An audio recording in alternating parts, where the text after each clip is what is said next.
All right, we're live. And then Hayden will make sure on Facebook that people can see us. And then I'm refreshing too. So welcome, Laurie. First of all, I want to say hi and welcome to everybody. This is day 3 of our 5-day challenge, where we are teaching you or encouraging you to fall in love with your business. And so Monday was, or fall in love with your farm business. Monday, of course, was, oh good, Hayden says we look good, so she can see and hear us, that's perfect. Monday was fall in love with your customers. Tuesday, fall in love with your pricing. And today is fall in love with your marketing, which is why we're bringing one of our students on, Lori Jo Hernandez. She owns 3 Acre Farm. And if you want to see the beautiful website she created, 3acrefarm.net. She did that using our training that we offer for free too. Anyway, Lori Jo, tell us about yourself, what you do, where you are, and about your, let's just start with that. First of all, welcome, Lori, and thank you for being here. Yeah, thanks for having me. So I have a farm in Michigan, in West Michigan, and it's called 3 Acre Farm because we are literally 3 acres. Let's see here. My husband and I bought my farm 7 years ago. We bought it with the intent to homestead and just raise stuff for ourselves.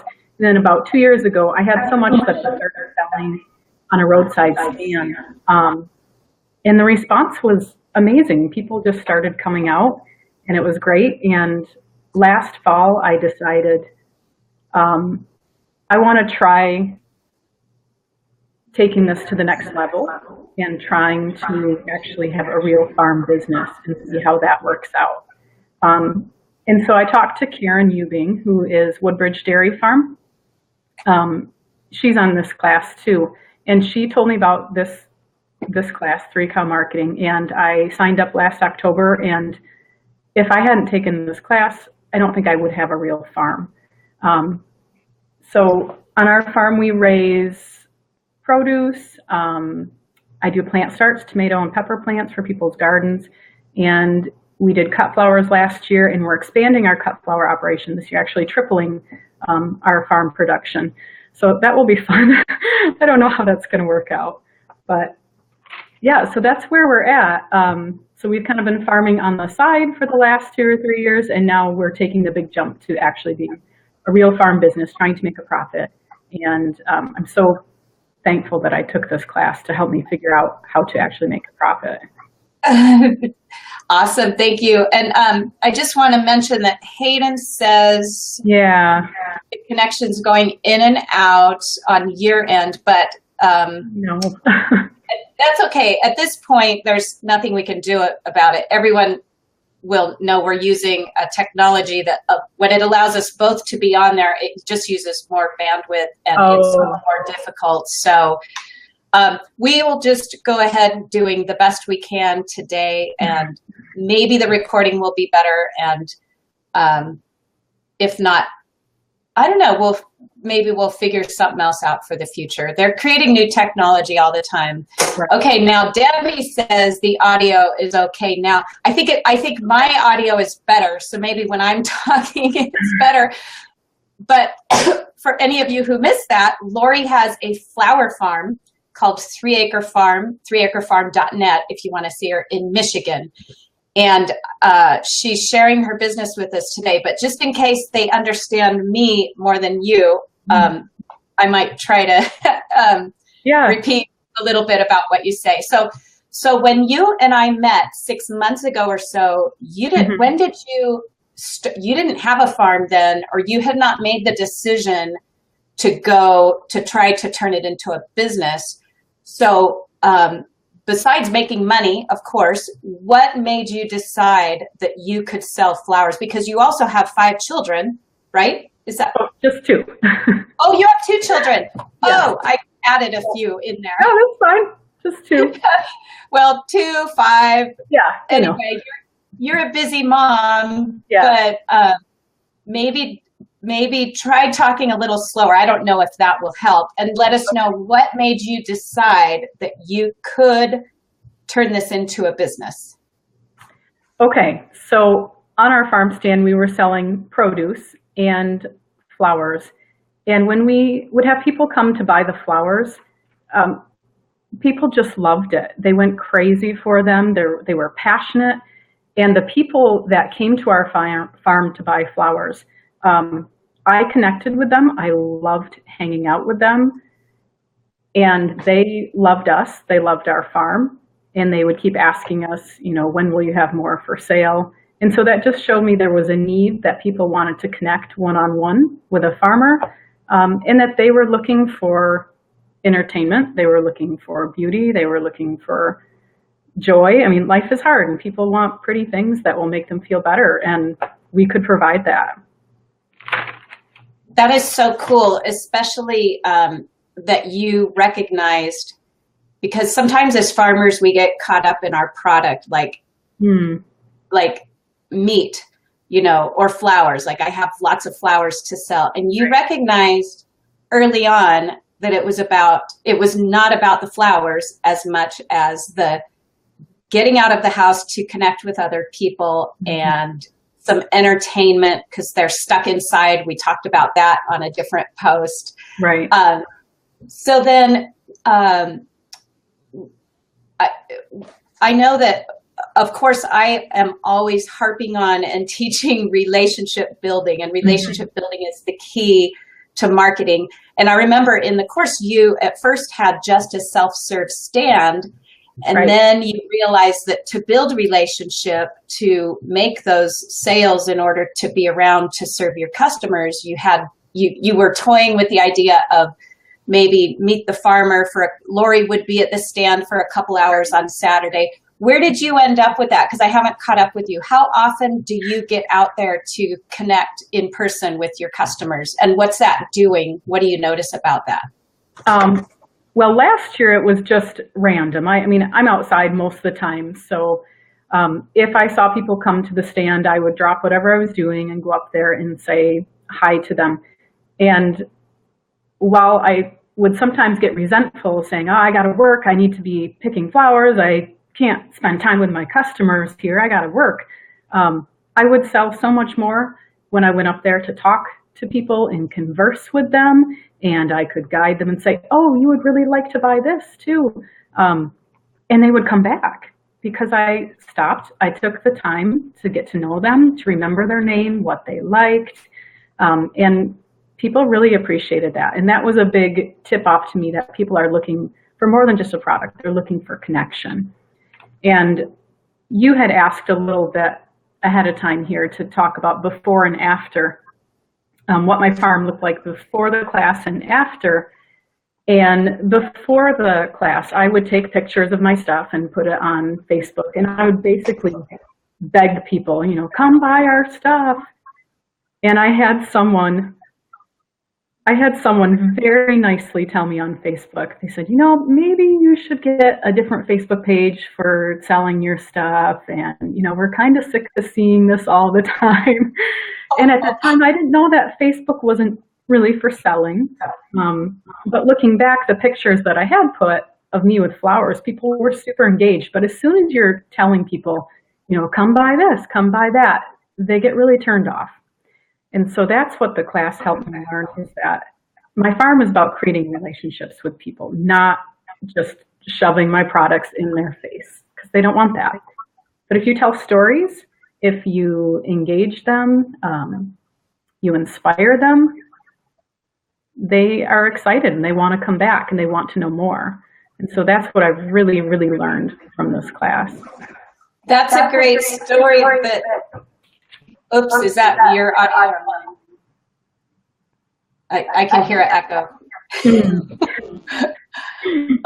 Anyway, it's a great story about your friend. Somebody said to you, maybe you shouldn't do that. And you took that so well, it sounds like. So what a great learning, because I know, it's against Facebook rules to sell your stuff on your personal page, but most people don't do that. So good for you.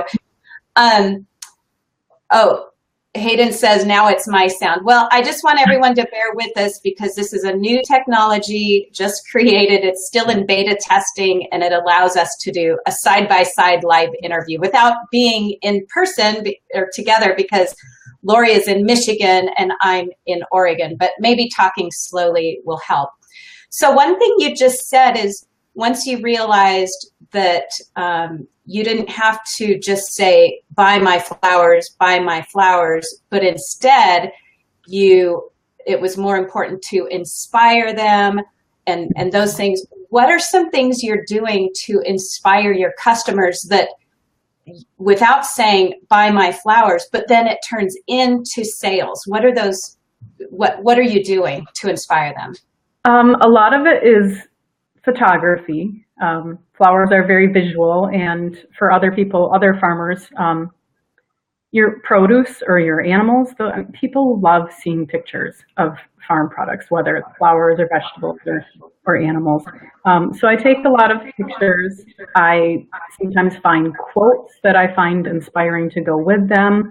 I like to share recipes or how I would use certain products from my farm. Anything I can do to help them and get them interested in the products without overtly selling it, just getting them interested in that seems to be pretty effective.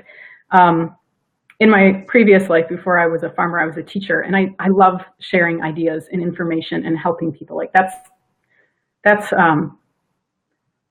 what drives me, is sharing and helping people. And this type of marketing helps me to do that. It allows me to do that. I don't really have to think about the sales so much. I'm just thinking about how I'm helping people and solving their problems and sharing information with them that's valuable.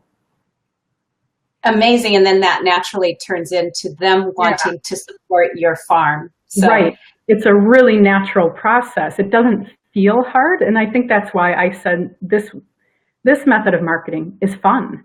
It is. You get to create relationships with people, and I don't know, it's fun to share ideas with people.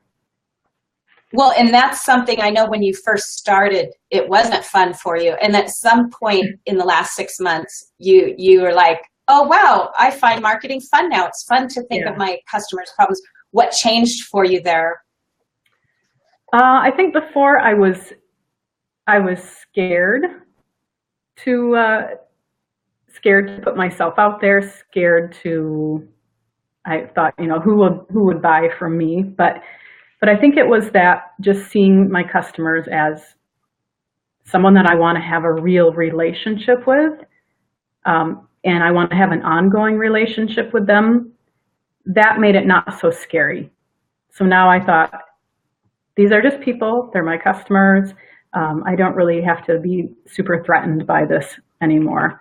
And taking the class, you guys gave me words to say, phrases that I felt a lot more confident. I think, does that answer? Good. Oh, totally. And I just wanted to comment, when you were talking about you used to just work in your garden and maybe feel resentful if someone needed your time, but you realized when you did that, it turned into more relationship building and more sales. And Sarah Funk said, she's like, that's awesome. I typically try to hide when people come to my flower stand. So that's a good thing for me to work on. Sarah and Laurie, when we first started, we were open 7 days a week for self-serve, which meant at any time during the week, people would be at our farm. And I used to hide, and it was because, when anyone can come in anytime, any day. So then we started putting boundaries on our farm, and now we're only open for 4 hours a day, 5 days a week. But what are you still at your flower stand as self-serve any day, or have you put some hours on that, or what have you to give yourself some downtime? Yeah, that's a great question, because Sarah Funk, I'm actually an introvert and I need a lot of alone time, which maybe we'll be curious to see how this works. Our farm stand is self-serve, and that's open all the time. It's not right next to my house, but I can see it from my house. And so we have just learned to live that we are always on. Our property is on a corner, so we have no privacy. Like, People can see what we're doing all the time. That's life. That's just the way it is. As for the actual U-cut flower garden, we are going to have set hours for that. I think 4 days a week I'll be out there for a few hours to supervise and help people out. In that way, if people email me or text me with questions, I can just say, oh, come to the farm at this time. I will be there to help you. But otherwise, the other stuff is self-serve. They're going to have to stop by and just help themselves to it. And so far, Perfect. that actually worked really well for us, the self-serve stand. Yeah, that's great. And then I know you've gotten more ideas as we've worked together over the months. You were talking about, since people are coming to you for connection, you've talked about some classes or events. Where are you at with that? What are you thinking of doing this summer? I'm not really sure. Those are all ideas in my head right now, but right now, my ideal customer, she loves I think it's the Magnolia brand, and their latest magazine had this thing about doing a floral design class with your friends, and I thought that would be really fun. I could teach that, a girls' night out, or I've been talking to church groups, like moms groups who would just like to get away for an evening and they can pick flowers together and then make arrangements together. I would love to teach vegetable garden classes. We might just have kids events as well at our U-Pick farm. We're going to have tables set up so people can bring picnic lunches and hang out. But I don't know. I've got lots of things going on in here. We'll just see. We'll see how they all pan out. This year, I might focus more of my attention on actually getting the flower farm up and running. I have to keep telling myself not to do too many things at once. But yeah. Right. That inviting people out is great. That's how we built our customer base at the beginning, was I did it. Since we sell raw milk, I taught a cheese class once a month, about 4 or 5 a year. And everyone came to the cheese class to have fun. They were thinking, oh, it's a fun field trip. But then, of course, they all wanted to buy raw milk. Right.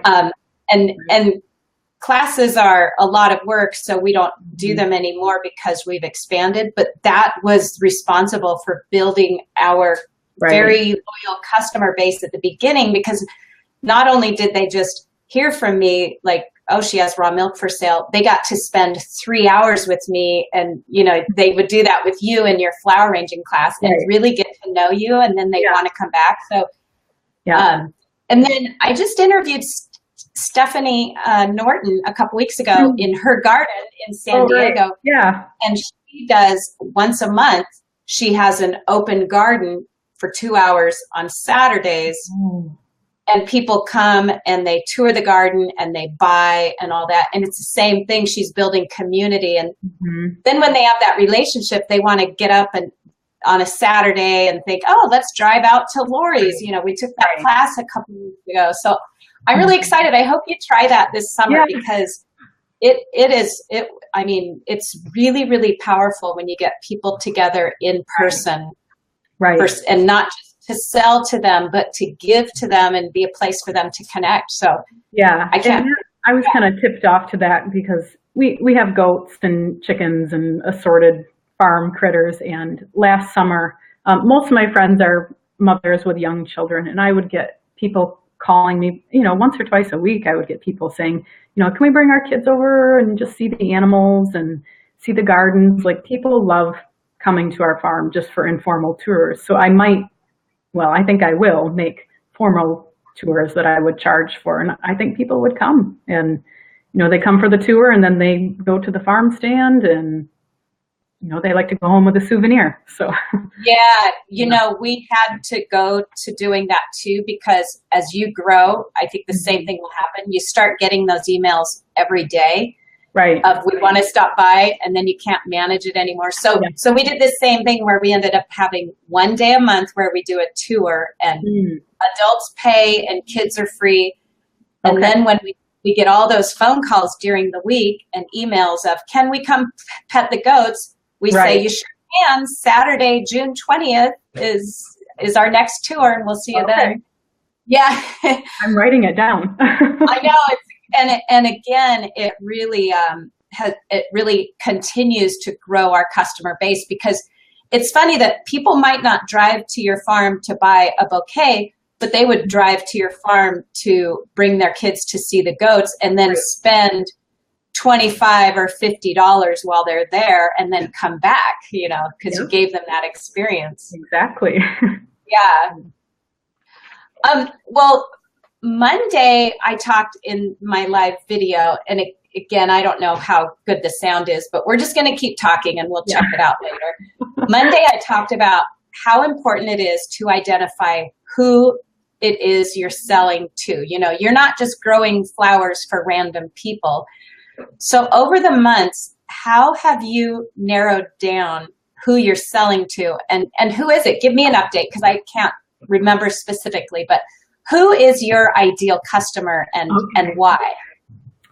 Well, I have my notes here, but I'll try to remember off the top of my head. Okay, well, her name is Lisa, and she's in her mid-30s. She has small children. They live in the suburbs. She is very interested in social justice issues. She's interested in the environment, and she's always looking for things to do with her family and with her kids that align with those values. She likes good food, she likes cooking, she really values family and friendship. And so that's kind of that was my ideal customer. And going through that work that you made us do in the class was really hard, but so valuable, because now I can focus all my effort on her, doing everything for her. And all these other people, I'm a people pleaser. Now I understand that I don't have to please everybody. I don't have to worry about all these other people that, may not like my styles, may think my prices are too high, may not like everything I'm doing. All I have to do is please Lisa. And that's freeing. And at first I thought, what if Lisa is the only one out there like that? What if there's nobody else like her? Turns out there's a lot of people like her. And I mean, once you start marketing towards her, more Lisas will come. And it really surprised me. So that work was helpful and very freeing as well. That's great, because I know we just had a big thread in the Facebook group this week of someone with a problem customer, and that was ultimately, you are not obligated to help everyone. You're obligated to serve your ideal customer, and anyone who is outside of that will detract from you doing the best job you can. So, yeah, that's exciting. Well, what is there something else you wanted to share? We're just kind of, and if anyone has questions, you can ask. But I'm afraid the audio might be a little challenged. Right. So, yeah. Oh, Sarah is partnering with her library for seed starting workshops. Oh, that's great. She gets to meet people. And yeah, I emphasize over and over in when you're starting your farm, or, I'm 8 years into my farm and I still have to constantly get out there and meet people. It's because you can be stuck on your farm all day, but your customer base won't grow as steadily in the way you need it unless you get out and meet people. So her partnering with the library for something, how amazing is that? Oh, good. Lynn says the audio sounds great there. Okay. So, okay, Laurie, is there something? I know you made some notes before we came on. I do have notes. Okay. So this is just one little thing I wanted to share. I used to be quite active on Facebook, and I would be kind of like a whistleblower, like, the way they raise chicken is so terrible, or this farming method is awful, or, this is making us sick. And I suddenly realized that all the negativity is really going to drive people away. And so I started to think about that in my marketing, that I need to be very positive, because the world is dark and hard and ugly enough, and people want to see beauty and happiness and good news. So if you can, in your marketing, really kind of take the high road and focus on the positive, I don't know, we're attracted to lightness, not darkness. And so that was just something about, having a real positive vibe to my whole marketing and my messages that I would send out to people. So there's that. And then. And that is an amazing, that's really an amazing kind of aha for all of us, because it could be really easy to focus on factory farmed chicken and all the negatives versus the positive. And so taking the high road, and like attracts like, and then your customers you attract are more positive because you're attracting that with your own message. Exactly. And then another thing I wanted to say about taking this whole class, I did not grow up a farmer. I don't know a whole ton about farming backgrounds. And when I decided to start a farm business, I was really nervous, and I was looking for kind of a support group, a place that I wouldn't feel judged for coming in it without a lot of knowledge. Some of my relatives are farmers, kind of the old guard, and they would always make me feel kind of foolish and stupid and like I didn't know what I was doing. Oh, silly Laurie, gonna start a farm. And coming to this group has been so encouraging. And I wouldn't have a farm if it wasn't for this group. I wouldn't. I mean, this gave me the courage and the confidence that I can do this, and I can do this well. So I just want to share that with other people who maybe are feeling like they don't quite have it. If you take this class and join the group, there are people here who are really going to help you. And I don't know, it's just been such a blessing. Oh, thank you. Thank you for saying that. And I'm glad, my dream is that there will be small farms like ours dotted across the U.S. serving their local communities. And when you offer all that beauty and love and positivity to your customers and my customers, and then they go out into the world and they have a better experience, our whole world, our whole community improves, and our world improves because of those things you just said. So if that's what we're giving you, and our course does tend to attract really positive people who are high achievers, and it creates an environment where we encourage each other. So I'm glad you had that experience, because I have. Yeah. I know. I wish we could all get together in person, because it would be really fun. It would. It would. Yeah, except we're scattered across the U.S., but maybe someday. Yeah. But, oh, cool. Thank you for sharing that. I'm glad we offer that. Yeah. Yeah. And any other notes? I can't remember all the things you mentioned, but is there, because we're at almost 30 minutes. So I'll think about wrapping it up any minute. Yeah, Lynn says that would be fun. I know, we should have a conference. Yes. Yeah, but anyway, is there anything else you want to say, thinking about us wrapping it up?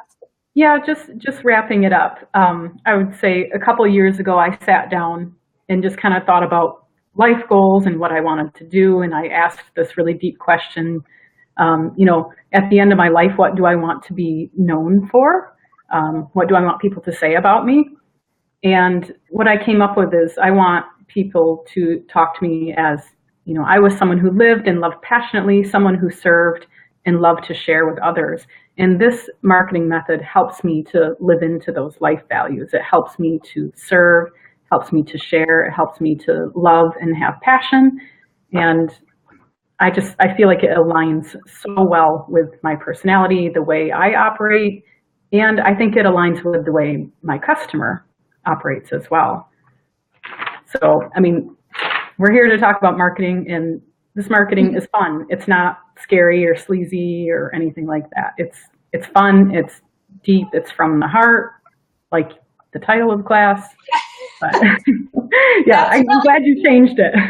Yeah, thank you. Yeah, that's really beautiful. Thank you for sharing that, because we're just and I say we because Hayden is as much in the group as me.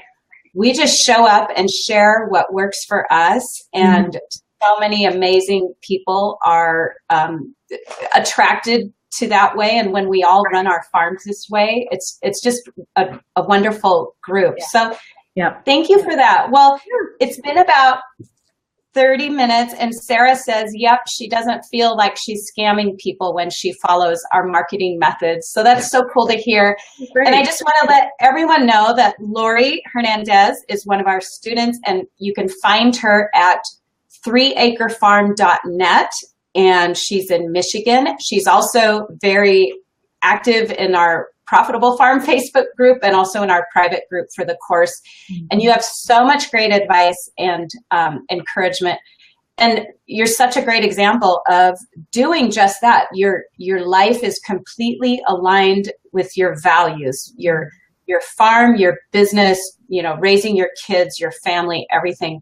And when you align all that by your values, you can just tell those people that are living according to their values, and you're one of them. So I'm just grateful to have met you, and I'm so happy you came on here today to talk about it. We'll try to do more with you in the future too. But it wasn't as scary as I thought. Oh, good. Yeah. No, it's not scary at all. And everyone's here is so good. And you're serving so many people by being here too. You're helping so many people, and hundreds of people watch these videos. Mm-hmm. So you're touching a lot of lives when you take the time to do this. But thank you. I appreciate it. And everyone, if you want to join Laurie, she'll be in the next course too. Hayden, my daughter, has the link in here for our course. Read about it. If the timing is right, it's life-changing. It'll change your farm business, and we would love to have you join us. Registration is just open for this week through Tuesday, I think, of next week. So thank you, Lori Jo Hernandez of 3Acre Farm. And yes, we'll talk in the group. All right, bye-bye.